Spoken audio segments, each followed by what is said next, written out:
Thanks for tuning into the Carrie Handle podcast. Here's your hosts, Bryce and Kevin.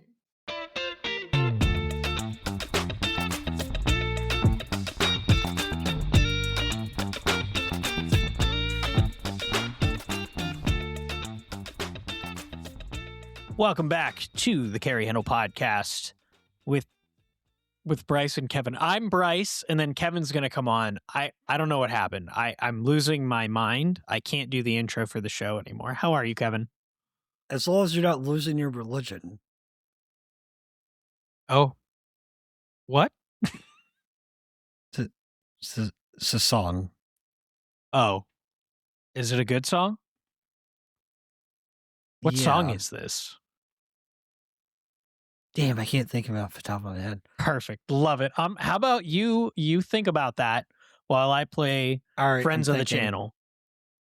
Thinking. We want to take this time to thank Friends of the Channel, who provided us 10% discount codes. For our listeners, that's you, and we don't get kickbacks.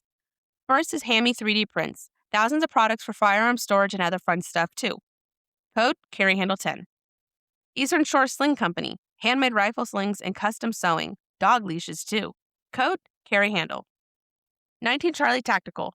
Gunsmithing, Kydex holsters, thousands of dropship gun parts, accessories, tools, firearms. Code TheCarryHandle10. And lastly, I want to thank myself for all the scheduling and all the shenanigans I deal with daily. Thank you, Hannah.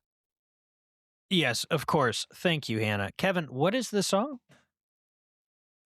Did you forgot? Yeah, I didn't even look it up. Yeah, I did. God damn it. Is it really going to bother you? Now I'm disappointed. I mean, I don't imagine I'll like the song because I don't really like the music you like, but that is unless it's like old country music, I guess. Yeah, but the country music you like is like really just some poor white guy just singing into a box. That's literally all good country music. What are you talking about? That's what made the Highwaymen great, sir. They were all sort of terrible white trash, singing lonely. Is Dennis Rucker a joke to you, sir? Oh, Dennis or Darius? Is it Darius? Oh, my God. All right, so without further ado, we have the man, the myth, the legend, the YouTube of Nightwood Guns. Sir, thank you for coming back on the show. Of course, I'm very happy to be here, and I would like to say that the only country music that I've ever listened to in my life is the Dukes of Hazzard theme song on repeat. Nice. It's pretty based, though. I mean, of all the wait, which Dukes of Hazzard? The movie or like the show? I wasn't aware there was anything other than the OG show. Well, even more American, but that's good. All right. Have you ever watched Smokey and the Bandit? Who hasn't? That should be a standard issue for all Americans. You know that song describes the entire movie and plot. Yeah, that sums it up. Pretty much. I mean, they play the song at different points throughout the movie. Well, the guy wrote it in like an hour and a half. Jerry Reed. Yeah.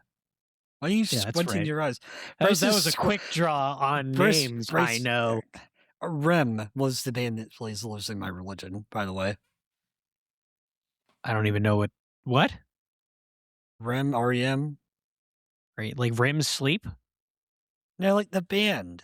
Well, this is already fallen off the wheels. Like it's the end of the world as we know it. The same band, yeah. But they play Losing My Religion. Yeah. Okay. Wow, is it like a popular song? You know, it doesn't matter. I'm sorry. I've gotten off track. How have you been in the long time since we've had you on? I've been well. And weapons are my religion. That's I get that reference. I got that one. All right, you Mandalorian. you darn Mandalorian. That. You're one of the Mandalorians. Do you actually really quickly? Do you listen or not really quickly? Do you watch Invincible? No, I do not. Really? I'm busy watching good things. Ooh. Oh, damn. See, I like Invincible. I didn't say there was anything wrong with Invincible. Just, be a man and read the comic. Ooh. But they're different, though. Some of us have a hard time reading. You can individually, like, I've read the Invincible, not all of them. I've only read a few issues, which I really like, but I also realized I also like the show, and it would sort of spoil it a little bit, which would be kind of a bummer. Even though I know there's like drama following Thrag because like he's not super accurate, which is a bit of a bummer. Also, he is just wearing a dress, which is a bit of a bummer because in the comic it doesn't look like a fucking dress. It's like, oh, that looks pretty good. I've gotten sidetracked. Have you ever Yeah, you watched have. the movie Redline? Maybe. Hold on, I'll have to look this up now. Oh. Because if you want Redline. actual good animation and not animation made by babies with crayons, that is Yeah, that will set a new I know standard. that's a problem. Yeah, you know what? I think I have seen this when I was younger. This looks super familiar. Yeah, Alright, literally now I have bankrupt to one of the Google it. largest animation studios in the world. Took them 8 years to make it, and they ended up going under years later because they could never make their money back. Jeez. In That's it how for good the it love is. of the game. My 100%. God. Pure art. 9. So I guess I would have. I will- Oh well, yeah. No, this still. Yeah, I will looks say I familiar. kind of get that whole like baby crayon drawing. I'm watching was it Blue Eyes Samurai? But yeah, It's okay. I mean, it's Yeah. passable, but it's It's- like not Samurai Shampoo or no, Samurai it's Jack. it's infused with a little bit of Netflix slop. It's got some sloppiness to Yeah. it, but It it's- kind of does. yeah, But it reminds That me was of one Samurai thing- Shampoo, so that's okay. yeah, true. I liked Life, Death, and Robots or whatever the hell. I thought that was cool. I mean, I like the different stylistic changes between. I think that was the least Netflixy slop. The first season. The second one was not as good, and was like way more Netflixy annoying. But the first Yeah. season was pretty just raw, which I really enjoyed. Splinter Cell Death Watch. That's pretty good. I still haven't watched that. Haven't watched The anim- that. The animation is kind of so, but they So when rip- he first started watching it, he was like, I don't know if I'm going to recommend this to you. And then at the end of it, he's like, so well this is because pretty good. I won't tell you too much, but I will tell you they rip scene for scene shit from some of the games. Like literally, it's verbatim what they said in the game feel like- and what they say in the I show. feel like people like that same and then thing. also complain about it. Well, they changed some of this stuff because they had to, but it's the same like tonality. Name 5 Splinter Cell games. Okay, Splinter Cell, Pandora Tomorrow, Chaos Theory, Blacklist. I only played the first 3 or 4. Oh, Double Agent. There you go. There you go. All right, I That was was a I good was one. testing you. You are indeed a Splinter Cell fan. I have never played them. I'm I have I'm them on all. I'm on constant just won't run. Overwatch for LARPers. So you passed. Congratulations. Dude, I That was used so to do intense. in elementary school, you know how he does the run roll in the first Oh, yeah. game? Yeah. Yeah, I would do that all the time. I got Yeah, of really good course. at it too. And people were like, "What are you doing?" I'm like, "I did." I would And try then to do the splits between 2 walls. That's what I would try to do. I I'd find did. 2 I walls tried close that together. too. I got okay at it, but the walls had to be close enough. I'd shimmy to the top. I'm Yep. like, okay, how do I? Like, it doesn't shimmy on the shimmy down. What the hell? Yeah, there's no Yeah. terrorist underneath you to break your fall. Yeah, pretty much. I should probably play those. I just can't get them to run. Like Steam refuses to Yeah. let like the first ones run. They took my money for them. They had no problem doing that. Yep.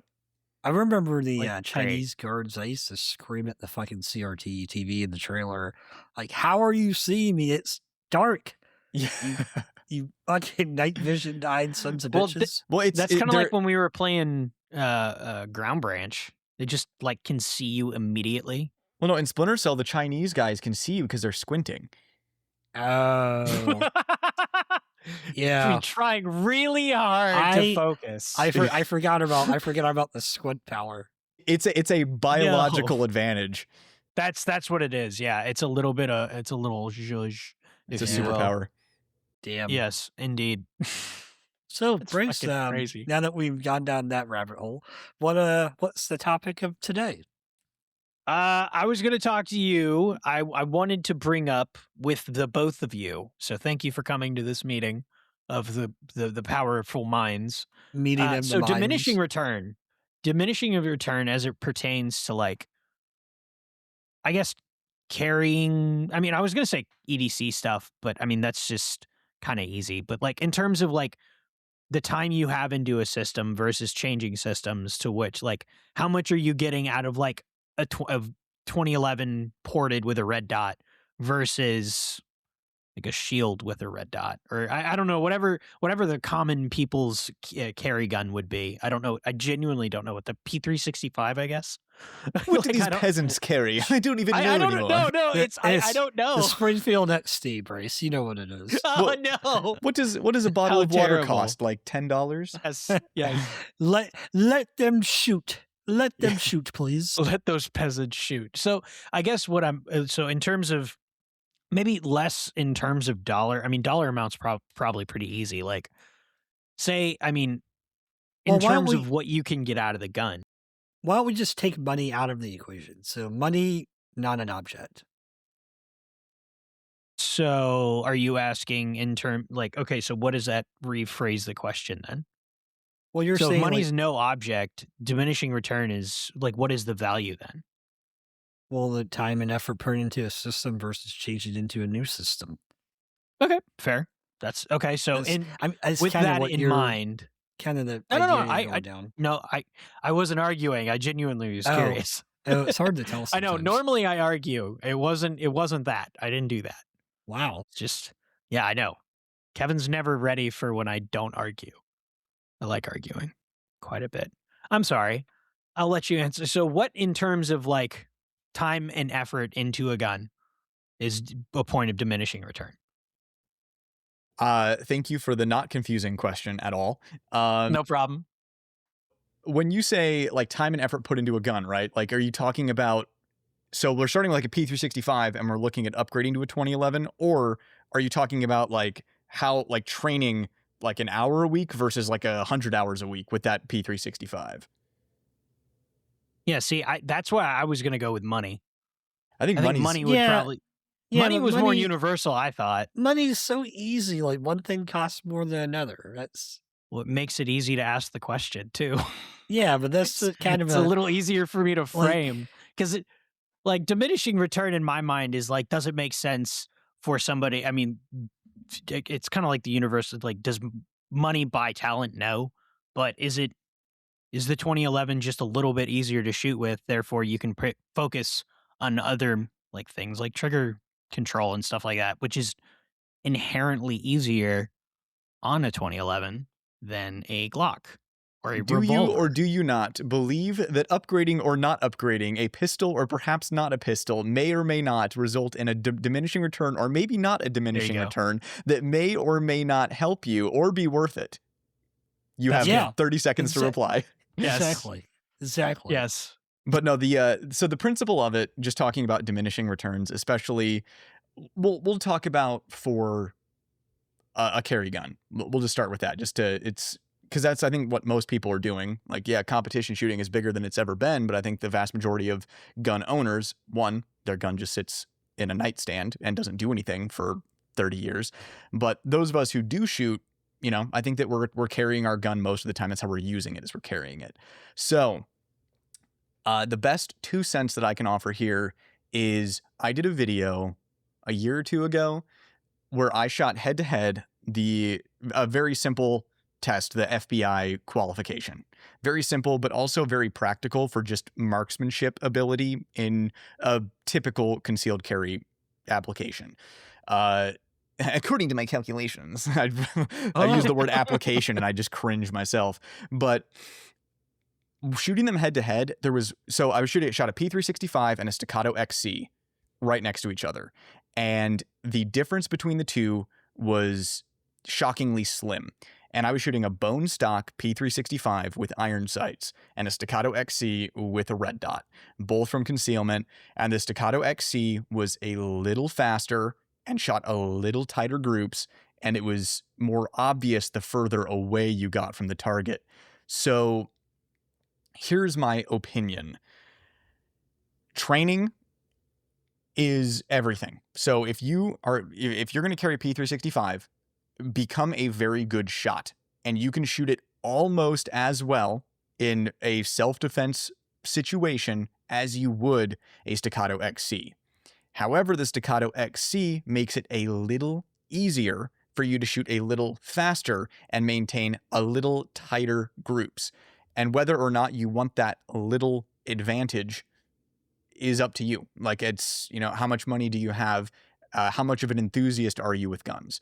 Because at the end of the day, if I were in a typical self-defense situation with a stock P365 and blinged out Staccato XC, it would not change the outcome of that defensive use. The outcome wouldn't change. It'd be the same exact outcome unless you have a significant outlier like an active shooter or multiple attackers or something like that, which is having to use your gun in self-defense, actually discharge it, is a lightning strike to begin with. Having an outlier situation is like a meteor landing on your head. It's just something that's probably never going to happen, but then again, tell that to someone that it's happened to.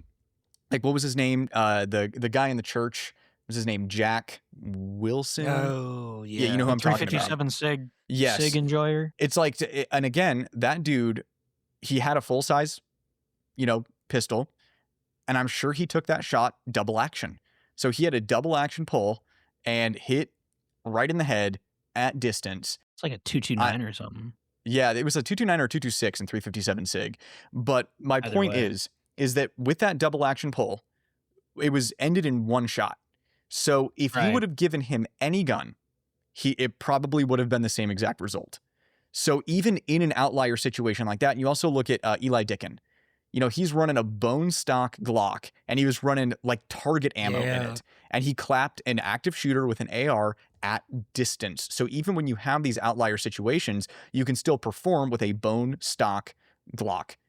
Which is why I think if you're someone who's looking at carrying something like a 2011, it's because you're an enthusiast versus you actually need it.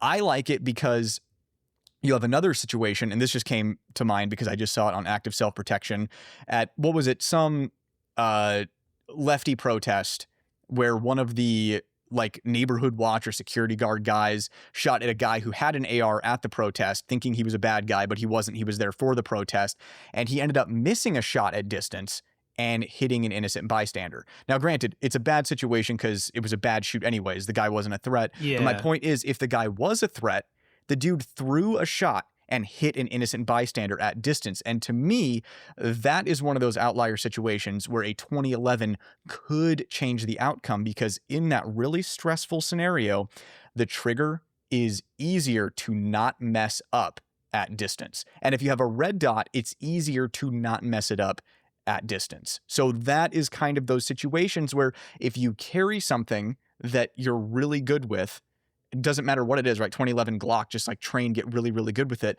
It's easier to be good with something built a little more for performance. There are trade-offs to it, but it's the truth. You are prepared not only for the close-up common stuff, but you're also prepared for those, you know, meteor strike, super rare outlier scenarios, if that makes sense. Yeah. Yeah, it does. That's a really interesting point. We've talked about like offensive handguns before, and it's an interesting concept to bring as much gun as you possibly can. We just got done doing an episode with Chris Baker, who rejoined the show, which we very much appreciate, and we were talking about something similar about just kind of tangential, but I promise there's a link here. But if you enjoy shooting the thing, like I guess it was something he was talking about. If it purple stripe or whatever, pinstripe or whatever the fuck makes you want to go shoot it, then you're going to want to go shoot it. So conversely, like I like carrying a big 1911 because I want to go to the range and I want to shoot it and I want to practice with it. But I really quickly, anecdotally, I can tell you that shooting this side by side with an M&P which I'm coming off of, this thing I can fuck up. Stops me from fucking up more than like the M&P will let me. Like the M&P will just fucking pee smack me as soon as I fuck up. This one's like, it'll be all right. And I can see that. Yeah. Something else that I think is worth adding to the conversation is it depends on what your skill level is with pistols, because if you're at like the beginner and intermediate range, not that I would, you know, recommend a 1911 to a beginner, but if you're kind of at that intermediate skill level, there might be more to gain from that 1911 style trigger in a 1911 or 2011. It's one of the reasons why like police qualification scores are better with staccatos than they are with Glocks. It's because the vast majority of cops are not gun guys and they're not training. So you have someone at this, barely intermediate level that can barely pass a qual with a Glock, and you put a slightly better trigger in their hand, slightly better ergonomics, maybe a better recoil impulse, and all of a sudden their scores will increase. So I think if you have someone who's highly skilled, let's take top of the food chain, someone like a Rob Latham or a Ben Steger or something like that. Give them literally anything and they will just absolutely destroy with it, right? It's like you give them a bone stock Glock, give them an Atlas gun works, and it's going to look pretty similar, them pushing themselves as hard as they can. When you go down to beginners, like someone who's never touched a gun before, you have them shoot a bone stock Glock 19, and then you hand them a staccato XC or a ported 2011. There is a massive difference on target. And then when you're at that intermediate level, that is where it's like, okay, I can shoot slightly faster splits. And when I do, my groups are a little tighter. It's easier for me to get that headshot at 25 yards with a 2011 than it is with a bone stock Glock trigger. So like, I think skill level also comes into play. It's almost like a Dunning-Kruger effect to a degree. Like you can... Those are, I feel like, the same people that I don't know. I remember there was a kind of a bunch of people being made fun of in open because they like have massive compensators and big red dots, and it's like, of course it's easier to shoot. Of course they're as fast as they possibly can be. And it's like, but if you shot the same gun, you would not be near, not literally any of us personally. No, I just mean like me. the listener. Okay. The royal you. Hypothetical person. Oh, the royal you. Over British It's kind of like what that basketball guy that's always on podcasts, and he's like, listen, I suck for an NBA player, but compared to you, I'm fucking God. Like, shut the hell up. So it's like, I've always thought of that as making it more about skill and less about the gun necessarily, because those guns are really neutral. They're designed to not move except for if you fuck it up. So it's like you're literally just seeing what the trigger finger's doing, which is kind of interesting. Yeah. But I guess to a degree like that, that's in my mind where 1911s and 2011s are. It's like it can take a lot of the mechanical interface issues away and just make it really retarded easy for you to do generally fine. Yeah. I think the biggest argument I would make for carrying a more performance driven, now granted, whenever I talk about performance guns, people always bring up reliability. Like I'm talking about get as high performance as you can without sacrificing any reliability. So that's not even talking about that trade-off. But it is true that a Glock will go longer functioning than a 2011 will without cleaning and oiling or maintenance. But the argument that I would make for a more common defensive scenario and carrying something like I carry the Bull Armory EDC Pro. I can just effortlessly rip that thing. Super fast splits, super tight groups. It makes my job easy on target. It requires less input on my part. I would make the argument that in one of those more common scenarios where, let's say, you're within 15 feet and you have a bad guy rushing at you with a knife or start shooting at you with a gun, being able to dump a lot of rounds really fast into a tight group is going to shut him down faster than shooting slightly slower. And when, tenths of seconds count when someone's rushing you down with a knife, or if a bullet, grazes your ear and the next one could go into your head, that's something worth considering because, a lot of people will say, okay, we'll go for the head. Now, if we're talking split second stuff, there's a reason we teach everybody to shoot for the box, right? Because that's where a lot of goodies are that are likely going to shut down and you're likely not going to miss because the head can move a lot. So yeah, you could go for a headshot, especially at closer range. That could totally happen. But again, you shoot someone, you miss, hit him in the cheekbone, or, it ricochets around their skull, which has happened before. That might not necessarily be a fight ender. You can even shoot someone in the eye and they're still going, like that dude who survived that party shooting that the NRA pushes a lot. That was actually local to me. He got shot in the eye. And then he got back up and took down the shooter in the other room. So a headshot might not even shut down, which is why we tell everyone shoot in the box, because there are a lot of goodies in there that can stop someone from doing what they're doing. If you can't always count on a psychological stop. So being able to basically deliver faster follow-up shots more Poke easily. as many holes as you can. Exactly. Yeah. Poke enough holes to, you can't count on a central nervous system shutdown or a psychological stop. It's you're lucky if you get those. And if you don't, you're basically just poking holes and draining them until they pass out. So Yeah, it gives you more adrenaline's a chances. bitch. It gives you more chances faster to hit something important. And that is my personal philosophy. It's again, very small, and it's an outlier situation of no psychological stop. Because I think a lot of them are, and a lot of them are so close that it may not matter, but there's kind of that like 21-foot range where being able to dump a lot of rounds fast and tight group in the chest is a benefit of oh god, I almost used the word platform, of a platform like the Ooh, 2011. Of a I know. platform, you say? Yes, Tell me more. I called it a system to be edgy, Yeah. but platform, that's a different level of commitment that I I'm brought ready to back make. like 2012 with that one. I know. My God, man. Well, I'm just happy to be joining the 1911 club. Do Oh, I get yes, a membership? Kevin Do I get a recently membership partook. card? No, we all hate each other, sort of. So it's Oh, kind of weird. you're gonna hate me, and I I'm grew gonna up. try and show I my grew gun up off, and on people are gonna hate 1911 me. forum. I grew up on 1911 forum and 1911 addicts, and that is a Well, very opinionated group of I'll gentlemen. say it. I'll say it here now before someone already says it. I got it in the Nazi caliber. Okay. That's unfortunate. The I'm very Nazi sorry. caliber. I know. It's I do cheap. think it It's is. not my It's a little fault. odd. It's cheap. Your first one wasn't 45. I just It's thought about that. fucking cheap. And you see, poor. this is the problem. Now you're going to have to shoot twice. You're going to have to shoot multiple times. Normally it it's is. one, That's cut them the in half, problem. and it's done. It's Oh true. my god. 2 World War, Kevin. 2 World Wars. What about that did you not understand? How terrible. They were wearing The only reason I can coats. say that is because I have a 45. So And They that's were because wearing I did big coats in World War II. they had big coats. Really, really big coats.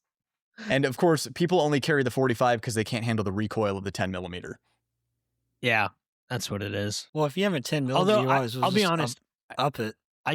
I feel like I would just shoot it. I'd get a 10 millimeter and then just exclusively shoot 40 through it, just because I Yeah. want like a fun, I want an interesting 40 caliber gun for whatever reason that's the only thing ever available. I had an interesting 40 caliber gun. I still didn't shoot the damn thing.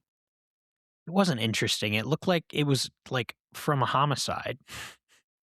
It wasn't interesting. It was interesting. And it had like one of those Punisher end plates with a Bible verse on it, like peak 2000, like Oh 11. no, you're thinking of the Glock. Wow. You were talking about the USP. I was Wow. thinking of the Glock 22. Brett, he forgot. Yeah, that was That's fucked. crazy. That's I did. embarrassing. If I were you, I I would forget just about that. I would just leave. Forgot about the USP. Jeez, it's still on the gun. I don't on like the gun USPs, wall at so the that's local probably gun why. store. I go up there to Oogle it and touch it because it's my gun, and it used to be my gun. USPs are objectively terrible. And every time So I I touch want to it, hear this. Go off. Let's hear it. Me? Oh, Yeah. Well, they're not designed for human hands. They were designed for 40 and then downrated like an M&P. But the M&P has actually been, it looks like a human hand has actually touched and or been adjacent to it at one point in its life. The production hasn't changed in literal fucking decades. And they still go for a premium while doing literally nothing new. I'm sorry. Do you They're know another gun terrible. that can shoot proof Now, what I will rounds? say is I love the magazine release. Do you know another gun but that can I shoot also proof like- rounds, sir? Yes, 45 HK45s and P30s and P2000s all fuck so much harder. Yeah, the So- HK45 where they gimped you with a California capacity. That sounds gay to me. I don't care. Todd Green Gay. shot that when I was a kid, and I thought it was the coolest shit. And LEM went fucked so hard. I don't care. I Nah, just man. want one of those. USP, like a more rounds, fanboy. more drip. It's just, Is it Say- more drip? oh, duh. USP has max drip. See, I just think it looks stupid too. Except for the Tomb Raider guns. I like the weights. The Those are match, cool. yeah. Yeah, I didn't mind I got the that. sexy restricted law enforcement mags. And then now I will say I had a bit of a bias. I had a KWA gas blowback USP compact, and that gun broke my heart. So I think I have a bit of bias there too. Look, Because I think the until you- compacts look pretty good because of blood. until Diamond, you've but- taken apart a USP blind drunk and then put it back together semi-sober, I don't want to hear your opinions about them. Why? Why does it have to be that very specific set of criteria? Because that's what I did. I took it apart blind drunk, and by the time I had it back together, I was semi-sober. My ability to put something together inebriated is not what I'm referring to. I'm talking about the shooting and ownership of said gun. Yeah, well, Not poor decisions. The most important thing is that in America, it's bling bling, but with the HK USP, it's bling bang. Oh, Unless you're SIG, it's just oops bang. That's true. Shake it bang, drop it bang. Depends on what you Shake get. awake. could you use a SIG as a drop gun? No, you wouldn't want to drop it. That's the joke. I know, Right. but like, let's say like someone pulls a knife on you, you pull out your SIG, and instead of shooting them, you just throw it at their feet, and it goes off by itself. I don't know. Some of these are going off just without anything happening to them at all. I think what you'd want to do is you'd want to put it in a box and roll it downstairs. And then you have I like that. Like True Lies style. exactly 100%. I was thinking of True Lies. That's exactly what I was thinking of. Oh, bang, bang. But yeah, someone And- breaks in, you hear him downstairs, you just toss your P320 in a box down the stairs. Tally ho, lads. Yeah. Hell, you know. Well, all right. So, in terms of, well, I was going to say ellipses, but I guess I didn't explicitly say the 10. So I've been talking about the 10.8 operator that I got a couple weeks ago on the channel, and then that reminds me that you have ellipses gun, which is the Night Guard, correct? Yes, the Smith & Wesson 386 Night Guard. Ooh. All right. So modern Smith & Wesson production aside, would you buy that gun if you didn't already buy it? I would not. I would instead put that money towards an older Smith. Now, here's the problem, though. Here's the asterisk in me saying that. If you're somebody who wants a scandium frame, like L frame, you want a scandium L frame, so lightweight, the cool hardcore drip of that black scandium on like a 7-shot L frame, you're going to pay more for an older one. Yeah. It's going to be like 2 to 3 G's for one of those versus, $1,200 to $1,300 for the new one. I mean, it's going to be way better, but the new one, the guys at Lipsy's know what they're doing. They put a 3-inch barrel on it instead of a 2.5, which was a big brain move. And it's just overall a better feature set on the new one. But what I would do is instead I would get like a 686 plus, like a 686-4 or 5, that you can find them 7-shot around there. I would look for something like that and get that instead, unless you had a specific need for an extremely lightweight L frame. Then I would get the new Night Guard and just accept that I would have to get it fixed up, because Smith & Wesson doesn't always fix it. They'll be like, oh no, this is within spec, and send it back to you. So you'd have to send it to someone who knows what they're doing. Personally, I like Nelson Ford at the Gunsmith Inc. I send my stuff to him. He looks inside and he's like, yep, it's a disaster. And then he fixes everything and gives you the gun that you should have gotten for like $350, $360 or something like that. So yeah, unless you have a specific need for a lightweight L frame, I'd put that money towards an older Smith that has better parts quality and actual pride of workmanship. Yeah, there is a complete Well, difference. You can Well spoken. in my last job, I could tell the switch over because I used to see a lot of old guns and modern production guns side by side, and you were 100%. It's like night and day difference.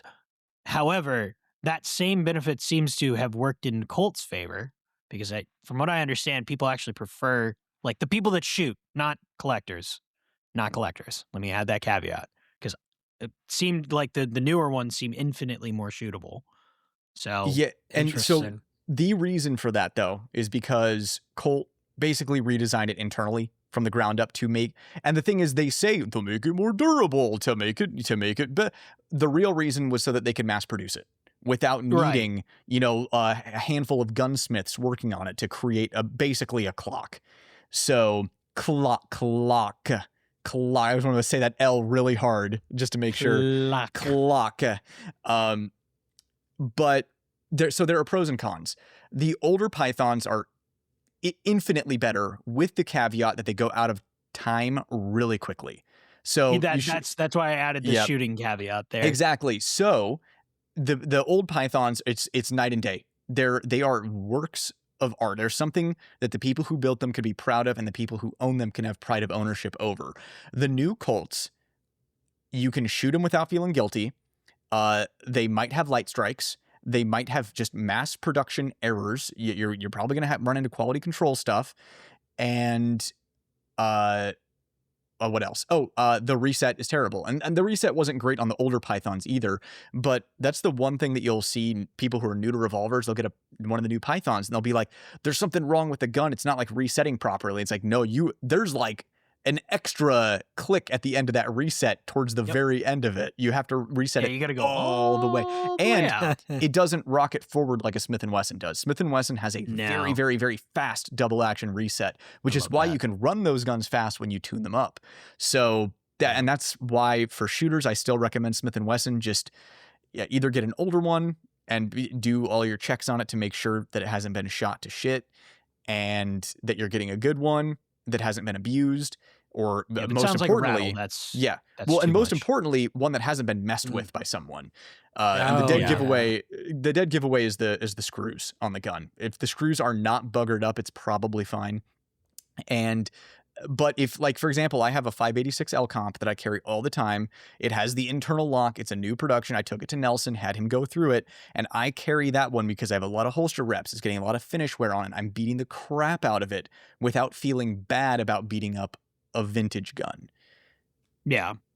So there's still a reason to buy Smith & Wesson revolvers. It's just a huge, sad headache to do so. Well, I wish the older guns looked like the mid 2000s ones. Yeah. Because the mid 2000s Smith & Wessons, like my 625, they fuck so hard. They look so good. And then you get some of those crazy performance center guns. So this, right, it's funny. I had this sitting here. This is a 681-4 Lou Horton quad ported 7-shot L frame. This thing is one of 300, one of 250, something like that. Not many of these were made. These were rushed out the door in 1996, right before they started plugging the internal locks in there. So this is one of the last guns made without an internal lock. There you go. And that's what I'm talking about. Just look at this 90s performance center drip. Yeah. The viewers so can't good. see it, but we can tell you it is amazing. I mean, the Gen 3s, it's kind of like the Gen 3s, because the Performance Center, when the Performance Center was doing the Gen, not that Gen 3s are good guns, I have a lot of nostalgia. I never had to use one, and they are objectively bad. But some of those fucking Performance Center guns went, like the 945, which wasn't technically a Gen 3, but that thing was magical. Dude, those early 2000s Performance Center Smiths, both revolvers and semis, we're talking like some Blade Runner, like retro cyberpunk stuff. It was just really cool shit. Things that, like, where we thought the future was going to go is where that was. It's just that very, now. It's like a dystopian cyberpunk looking gun. Like they clobbered it together in Fallout, but it's quality. It looks well made, like futuristic. Yeah. Well, they were trying a lot of different shit. That's when you were getting like the crazy or not the crazy, but like a lot more 32s for fucking sure. Yeah. They had the 9mm J frames, but I mean those are still kind of bullet pullers. So yeah, 100%. I know they have. I know there's a modern production. They just re-released the 9mm J frame, I think, but I don't know what that's going to be. How that's going to be any better, because that's just kind of inherent. Like there's a lot of rotation, and unless you have some crimped ass bullets, like I don't know what you're gonna be doing any different. But either way, it's cool. It's in Lipsies. That's one thing about Lipsies I really like, is like they kind of remind me of some of that like mid 2000, early 2000, whatever we can fucking do to get on a gun magazine. Kind of shit, which is really what they were doing. That's all they were doing. They're just like, how do I get on guns and ammo? All right, well, let's put I'm convinced that's how Smith & Wesson ended up with those crazy fish scale serrations, because they were like, let's go look fucking crazy on a publication or something. Yeah, make it Now look it's like- crazy and then cut $100,000 check and you're on the cover. Exactly. Oh yeah, got 100. Now it's jeez. okay. Now, how quickly can we give this to Grantham?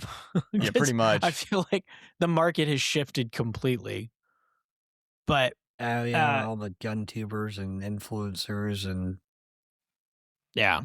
Well, I mean, I like that Lipsy's is coming out with more compelling things because, I mean, from what I understand, for a while, Smith didn't really want to do that. And then for whatever reason, they've cracked the code and now they're like, hey, you know what? How about a Night Guard? And then we'll just confuse you by raffling off third gens for no fucking reason at all. That was weird. Don't really understand what that was. Jesus, yeah. Yeah, well, I'm assuming that what that was is there's huge demand for them, and there's no way that they can financially crunch the numbers to make it a reality. So they're doing that to sate the people. Oh. Huh. Interesting. It's my theory. It's a good theory. A gun theory. Oh. Okay, and then we were going to talk about the 10-8 operator. So I got one, and I have opinions on them. You said you weren't super jazzed because you weren't really thrilled. Were you not thrilled with the feature set, or it was lacking? What did it jazz you? Yes, I genuinely forgot, and I apologize. And here's the thing. I think it looks really cool. And I think that it's a cool gun to add to the collection. My problem is there's nothing that moves the performance needle. And I'm not really willing to pay more for something that does not move the performance needle unless it is the drippiest of drips that you could possibly come up with. Like, it's got to look like that crazy Performance Center Smith for me to pay extra for it to not move a needle. It's just a TRP. Yeah. So I guess I've never had a TRP, and honestly, this is just an emotional purchase. I just really like Hilton Yam, so I had to have that. Hilton Yam's an OG. Yeah, exactly. Awesome. So I tell the story a lot, but the first gun part I ever bought was from Hilton Yam when I was 16. I bought I still have it. It's an E-Series 10-8 hook rear sight. I still have it because I was going to find an E-Series that actually worked and put it on that.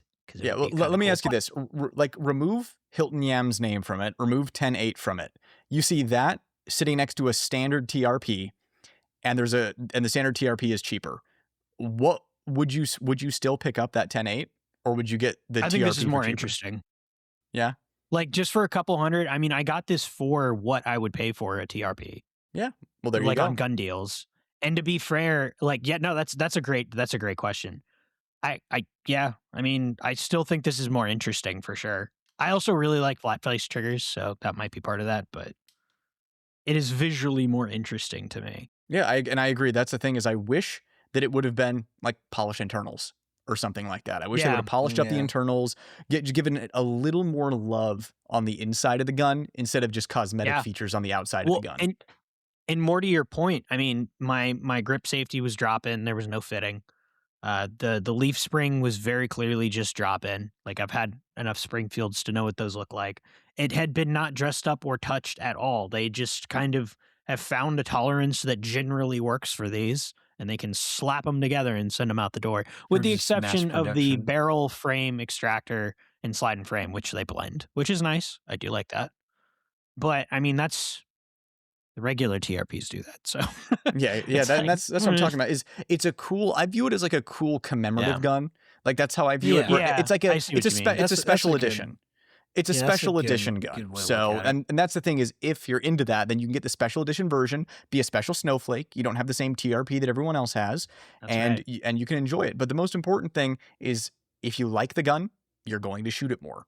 And if the 10-8 excites you, then you're going to enjoy it more than the TRP. I have no problem with that. I have spent more on guns for less of a reason than that. So, I mean, you could argue that the bull barrel is better than a bushing barrel, but you could also be wrong.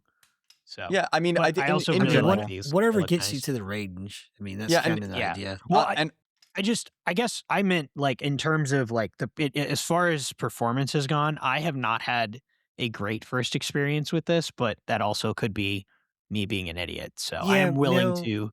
But a lot of that can be chopped up to taking the gun and making mass productions of it.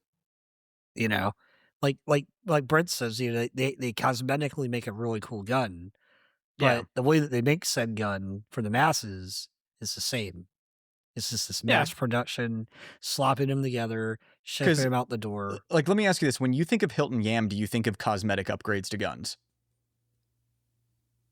I mean, you could argue a trigger isn't strictly needed to be changed out on any gun, but yeah, I mean, Like when I think of actually, Hilton, most of it's cosmetic, Wow, with the well, when I- exception of like These the are Unite good sight. questions. well, when These are I really when I good think of Hilton questions. Yam, I think of like making a gun more reliable. Like I that's think fair. of quality parts. And the thing is, like you said, you take yours out and doesn't necessarily reflect that.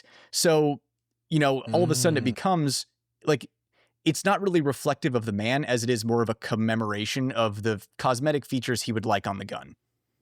And that was more compelling to me when I first got it. It generally works now, but either way, like it had the features, and that's I guess what I've been telling people is like it has features that you wouldn't be able to touch for less than what, like I think one of his builds sold for like $9,000. So it's like, that's if you can find it. So that's kind of compelling. I also like that it used his actual cutter for the the serrations. That's pretty cool. That's cool.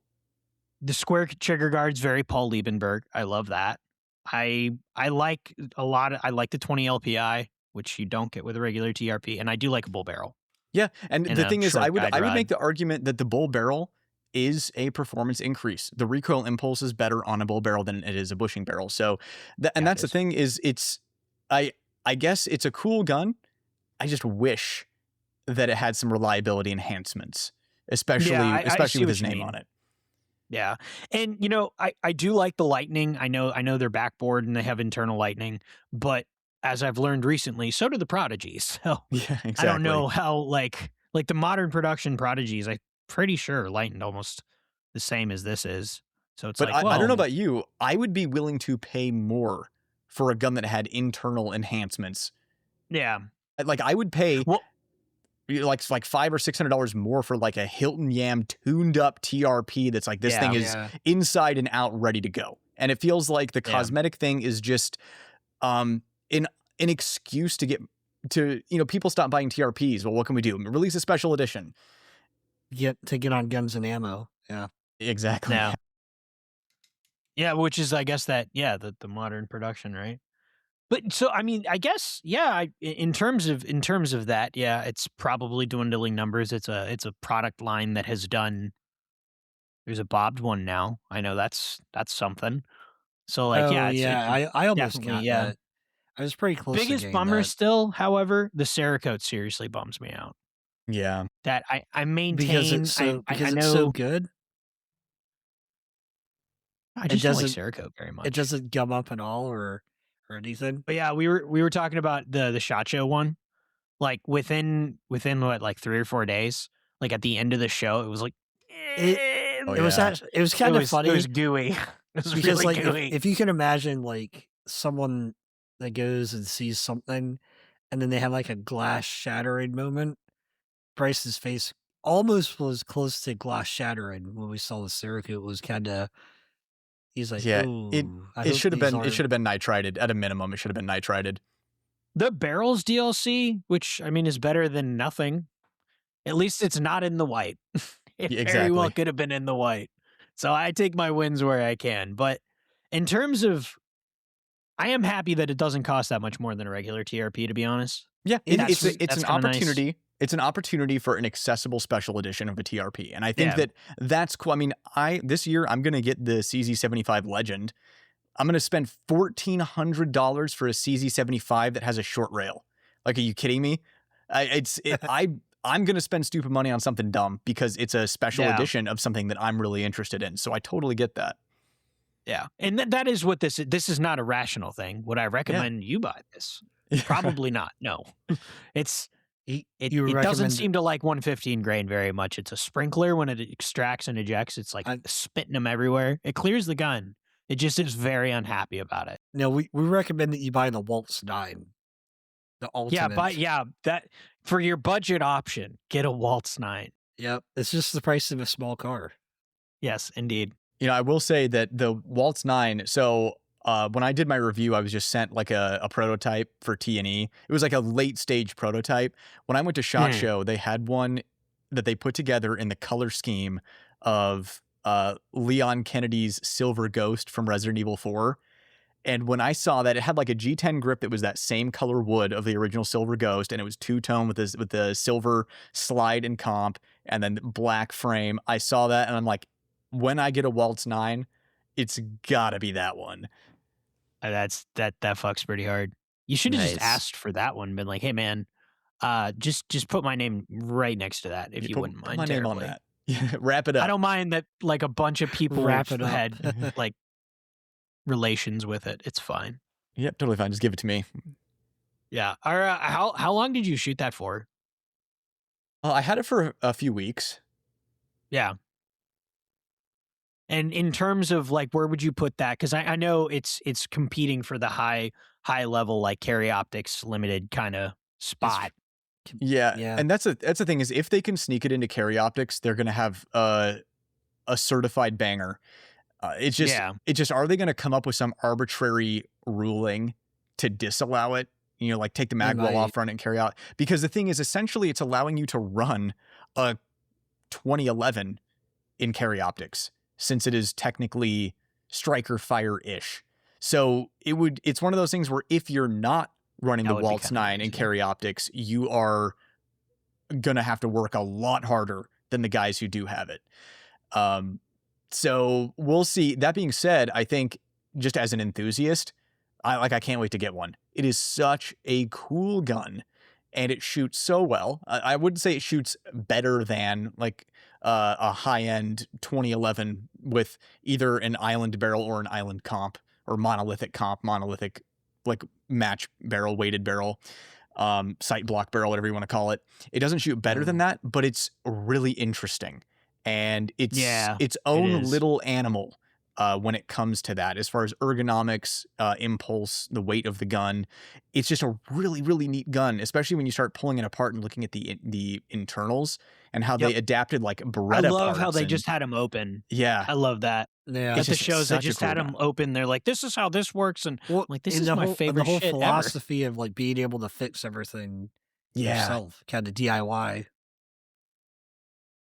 Yeah, their whole model I'm a big fan of. I just, they're like, this is how this works, and then, you know, if it kind of wears out, you can get a bigger roller and then just keep shooting it more. It's like, wow, that's kind of sick. I like that.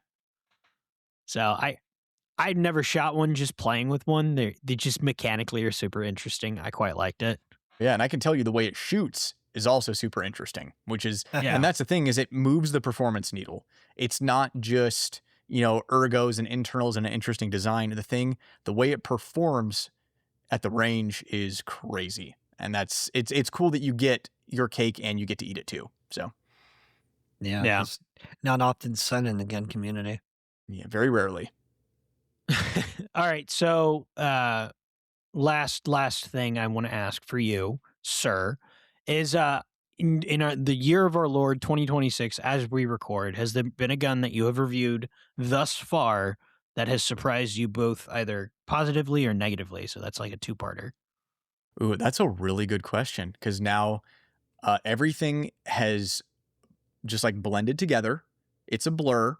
And you asked me this question, and I immediately forgot everything I've done in my entire life. So sick. Good. I'm doing my job well. Yeah, you're doing your job extremely well. That's a really good question, Bryce. That is, I want to say that's an extraordinary question. I feel like I need to bring up my channel and look at all the videos I've posted in 2026. Man, I mean, the thing that's fresh in my mind is the Night Guard. I was genuinely surprised that it went bang every time. That surprised me. That being said, I think I was expecting to like it more, because it's like I have Nelson Ford, Smith & Wesson, you know, guru extraordinaire, literally like 20 minutes from my house. So I'm used to getting Smith & Wessons, understanding that they're garbage, taking them to him and having them fix it up. And I got the Night Guard, and like, it's a cool gun and all that stuff. But after shooting it, I didn't even really care to take it to him. Like, I think I might just get rid of it. It didn't stick. Wow. I was planning on keeping it and tuning it up and having it work, but I don't know. I would almost rather try to poach an older Night Guard despite not having a 3-inch barrel, or what was it, the like SC-S, the first Scandium L frame. Oh yeah. Yes. I saw one of those on Gunbroker, except it was going for like 3,500 or something upsetting. I'm trying to snag one for as little as possible, but every single time they get bid up crazy. But it's like that. The aesthetics on the new Night Guard are good. The aesthetics on that SC/S are better. That's the only piece of media I've seen that one in is from Paris with There's Love. literally an S in the name, right? Yeah. It's Or, like I'm sorry, there's a slash. There's literally a slash. Yeah, so it's Yeah. like I think it's the 386 SC/S. I'm looking it up right now because I'm not going to be able to fucking let that go. But yeah, from Paris with Love with John Travolta, that is the 357 Magnum in that movie. And 386 SC/S. Yeah, that one is, if they would have re-released that one, I would have kept it. Yeah. Yeah, that's fair. So I don't know. I was pretty good. I was less excited about the Night Guard than I thought I would. I genuinely thought I was going to take it to Nelson. He was going to tune it up and I would keep it and carry it. But instead I shot it and I'm like, I don't know. It's just another like Smith & Wesson revolver. There's something about it that's just kind of meh and I can't even put my finger on it. So I don't know. It looks like when I put it up next to the other variants without the Pachmeyer grips and without the fucking, what sights are those? They make 1911. Does a D&H or something? D&H fix or the Harrisons or something? For which gun? The original Night Guards. Well, yeah. They had fixed. Was it DNL or whatever? DNL. Yeah, Dave DNL, Locke. I think, DNL Sports. Yes, thank you. DNL Sports. They had fixed that's what's on my 625 because like if you wanted a fighting revolver, man. All right, excellent. I just have a bunch of revolvers around me on my desk, and I have that DNL sight on there. God bless. That if you were growing up, I guess when both of us were, and we were looking at the Guns America or whatever was on the front page of the Guns and Ammo, or the defensive revolver had fixed rear sights. It was double action only, and it kind of looked vaguely like that, which is why like. That's a whole ass vibe. And when I look at the new Night Guard, I'm like, it sort of has the barrel profile. It sort of kind of has close. And then It's the close. other gun, I looked at my videos. The other one is the Staccato C4X. Also kind of a weird. I was going to ask that regardless. Was that good or bad? Well, and that's the thing is it's same as the Night Guard where I shot it at SHOT Show and it didn't really impress me. And then I got it. And I liked it more after putting more rounds through it. So like it's a really good gun. But, it also, I have stuff that performs as well. So it's like this weird thing of it's meh. And the thing is the C4X is meh for the price. It would be extraordinary if it were, I don't know, $1,000 or $1,500 cheaper. It'd be extraordinary. So $1,000 cheaper would be, I could stomach it. So if you had the Blue Label discount, you'd buy it. Blue Label minus another few. No, Blue Label. They toss the optic plate in the box. Then I would buy it. Oh, okay, that would be a good deal. Yep. See, I played with a couple of the P4s, and the contour of the backstrap like actually hurts my hand. Yeah, it's like super very angular, squared off, hard edges. I didn't shoot it, but I know that's not going to be fun. I have two issues with the HD series from Staccato. One, they're super fat. They're way too fat. The Legacy 2011s are just better. The HD series is too fat. The fatness of this gun is too damn high. That is my first problem. Second problem is I know a lot of people. Well, not a lot of people. Let's not be hyperbolic. I know a couple people. I have a couple of friends. I've known people. I know some people. I know a couple of people that have had essentially like law enforcement trials with different 2011s, and the HD was in the lineup. And there was also like Fusion and stuff like that in there as well. I'm trying to think what the other one was, but the HD series was the least reliable of the bunch of 2011s that they were testing. I think they had Legacy 2011s, HDs, Fusions, and it's killing me that I can't remember what the other one was. Fusion? Like Yeah, the Turkish Glock thing? The XP Pro was more reliable than the HD series in the trials. Okay. Yeah. Huh. That's interesting. So that is once I heard that. Now, granted, this is like secondhand, where like I wasn't there, I didn't see it, but it's it's what they are saying. That's what I heard from someone who was present during the trials, and that kind of gave me a little bit of concern. And also, another channel that I'm friends with, Donkey Defense, he has run thousands of rounds through his HD, and he takes it very seriously. And he had a lot of problems with it that echo what I heard from those trials with the HD. But the vast majority of Staccato owners are not putting a lot of rounds through their guns. So, I mean, the vast majority of gun owners don't put a lot of rounds through their guns. Well, so people when just you aren't spend really all your money seeing it. on the gun, it's hard to buy ammo. Yeah, exactly. Hey, stop fucking danger close, man. Come on. Danger close. Same team. Was that? Same Was team, that? bro. Was that what happened to you? No, it's called a joke, Kevin. That's Whoop, was over an my attempt head. at a joke. Please laugh. It's okay. Please laugh. Do the thing. Yeah, that's interesting. Well, I wanted to try the P4 HD or the 4.5, the sight block one. Yeah. That looked interesting to me, but Yeah, it shoots well. man, just for something that shoots well that I wouldn't do literally anything else with, it's just like, wow, that is so many other guns I'd rather buy in that yeah. price point. In fact, two of them, probably.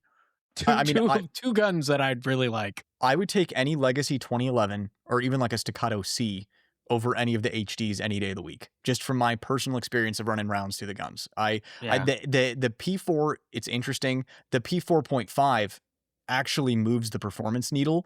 The problem is it's just a fat boy. So like I come from like when I get a gun, I want to be able to carry it inside the waistband, and how fat it is just kills it for me. And also the 4.5 needs to be maintained more frequently than even the Staccato XC. The Staccato XC will just keep run. You put a slightly heavier spring in there, like a 9 or 10 pound, that thing's going to run a pretty long time. That 4.5 can be a little finicky, and it needs more frequent maintenance, which again is a deal breaker for me. I'd take any of the Legacy 2011s over any HD series gun. So I have not had access to the XC, but we have C2s and a P at my job, and I was not impressed by the P in terms of it shot like a 4-inch gun, like slightly better than a comparable polymer frame 4-inch gun. Barely, I guess. Barely. Barely, and that's the thing is basically you're getting a duty gun with a 1911 trigger with the Staccato P. Yeah, that's what you're getting. Yeah, it's not. You're not blowing any. And it was funny because I mean I've watched everybody and their brother talk about, oh my god, the Staccato and blah blah blah, and I'm like, I'm doing doubles, and I'm like, no, the P. I can do this shit with my fucking M&P. Like what? Yeah, no, and that's the thing is the I don't understand. The Staccato P is blown out of proportion. Remember when I said earlier that police scores increase when you give them staccatos? Yeah, it's because the police. God, why is the word escaping me? The qualification. The police quals are extremely easy, don't require fast shooting, so just it having a better trigger gets them better hits at distance because they're not under the stress of time, because they have forever to do it. It's like, do 10 shots in 60 seconds. It's at 25 yards. And if you have a 1911 more to trigger, that point, they're like retard. I mean, like it lets you fuck, kind of like what I was saying earlier. It lets you fuck up a lot more than like a regular M&P would. Because like I shot this thing, the 10-8 today at like 25 yards, and I was zeroing, and I was just chasing a fun zero because I was shooting. I was trying to zero with like 147 grain HSTs, and I had some to shoot, so I was shooting, and I got a group that was under 2 inches, like just freehand at 25, which is very good for me. I attest to this. It's very good for me.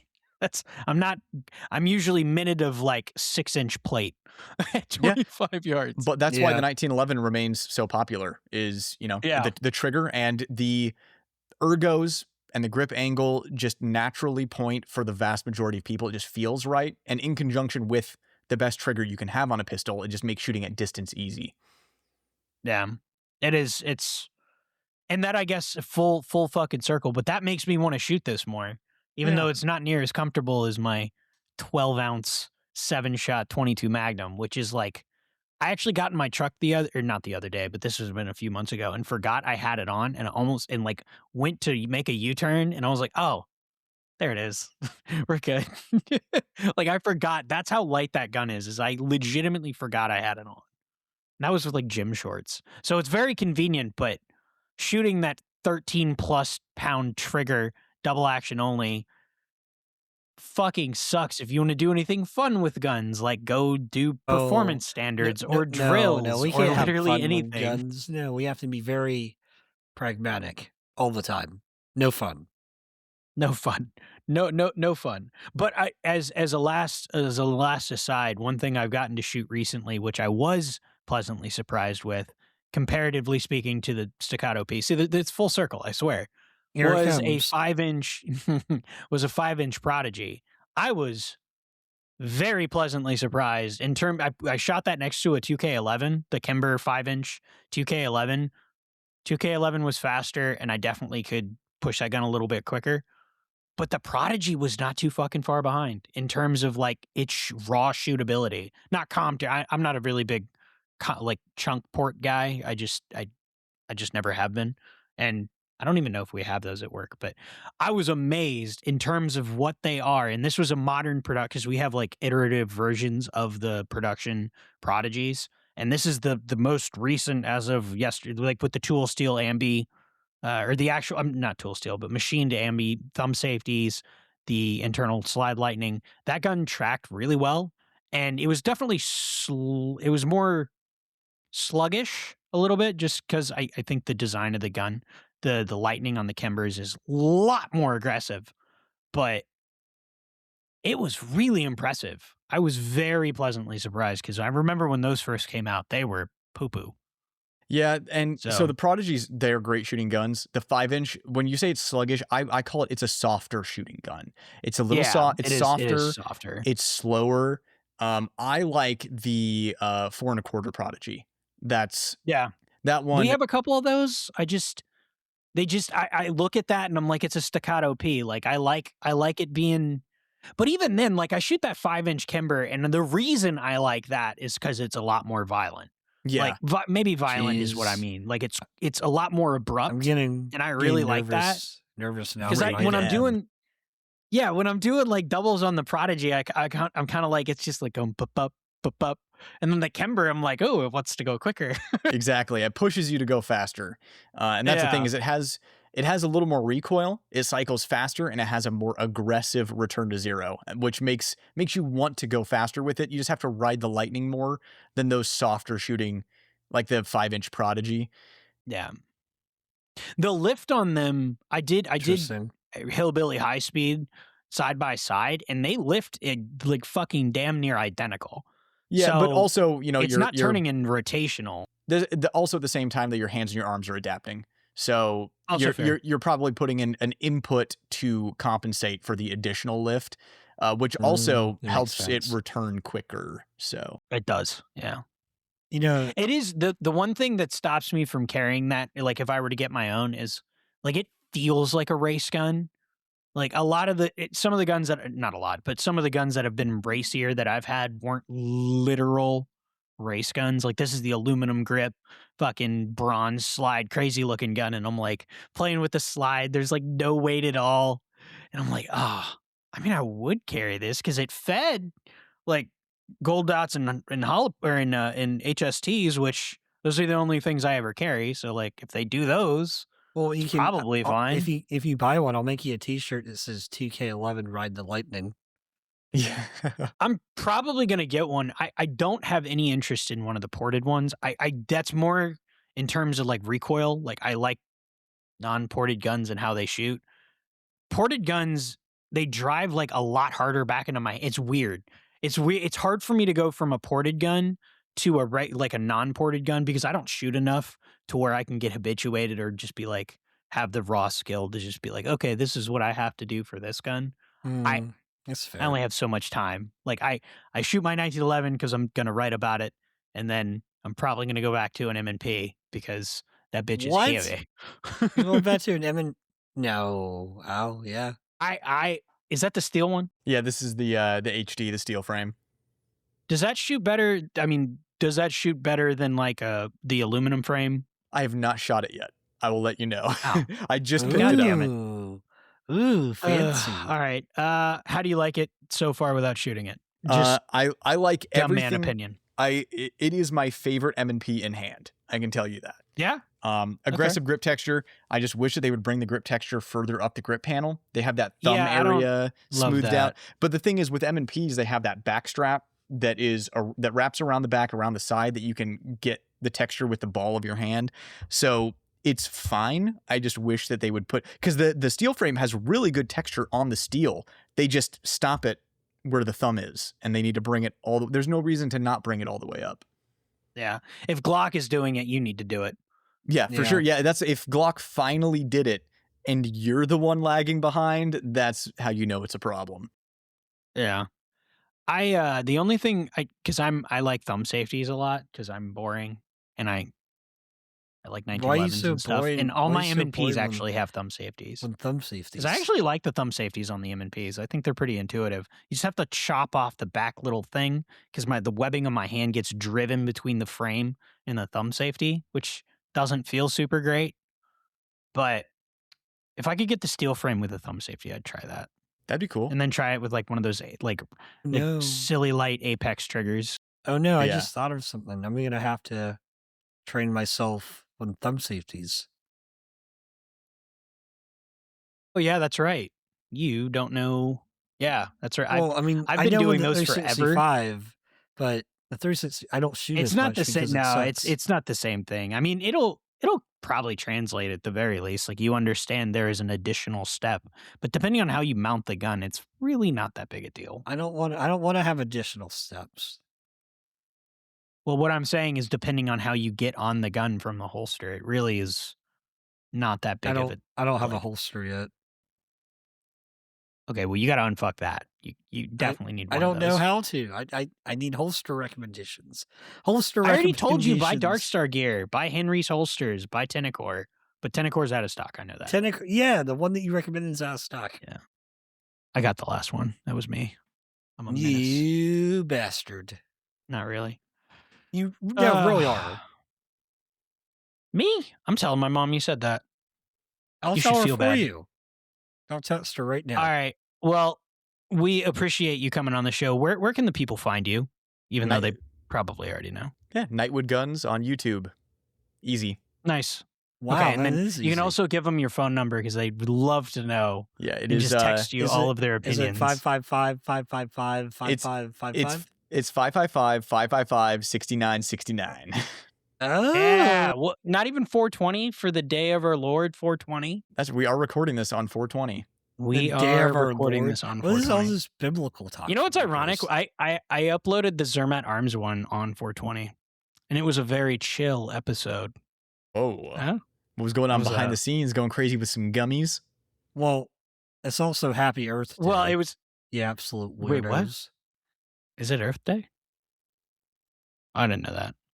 I was very relaxed after watching some IndyCar. That was relaxing. Those are my proverbial gummies, if you were. But Kevin, is that it? Did I play all the B-roll and all the things that I was supposed to have played during this episode? I don't know. I've been tracking my Springfield operator this whole time. He's just been like waiting, just watching, refresh. Bastards. I swear to God, FedEx scans it one fucking time, smokes a fucking pack of cigarettes, drinks a 24 case of beer, bada bing, bada boom, it's at your door.